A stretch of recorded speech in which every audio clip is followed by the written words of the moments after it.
एखाद्या ग्रामपंचायतीच्या सरपंचपदी सुद्धा निवडून येण्याची त्यांची लायकी किंवा पात्रता नाही, असे एकूणच राजकारणातली विकृती असणारे एक व्यक्तिमत्व म्हणजे गोपीचंद पडळकर यांनी आज पुण्यात येऊन पुन्हा एकदा आदरणीय पवारसाहेब आणि त्यांच्या कुटुंबियांवर विकृत भाषेमध्ये टीका करण्याचा प्रयत्न केला.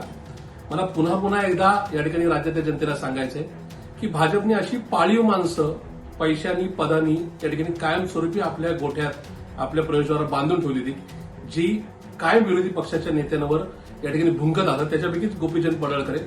मला या निमित्तानं त्यांना सांगायचंय की पवार साहेबांच्या तुमच्यामध्ये निश्चित फरक आहे, कारण की तुम्ही एखाद्या मंगळसूत्र प्रकरणामध्ये मंगळसूत्र चोरीच्या प्रकरणामध्ये हातामध्ये बेड्या घालून तुम्हाला पोलिसांनी अटक केलेली होती.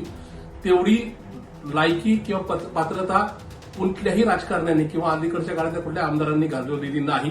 त्याच्यामुळं आपलं एकूणच मागचा इतिहास लक्षात घेऊन इथून पुढे तुम्ही जर टीका करताना तारतम्य बाळगा. आमदार म्हणून निवडून आल्यानंतर समाजाचा विकास, राज्याचा विकास कशा प्रकारे करता येईल हे मांडा. अशा प्रकारे चुकीच्या गोष्टी बोलून, चुकीच्या पद्धतीने आरोप करून या ठिकाणी स्वतःची लायकी पुन्हा एकदा राज्यासमोर दाखवून आपल्या मनातला किंवा आपल्या कर्तृत्वाचा दळभद्रेपणा सिद्ध करण्याचा प्रयत्न करू नका. हाच माझा गोपीचंद पडळकरांना सल्ला आहे.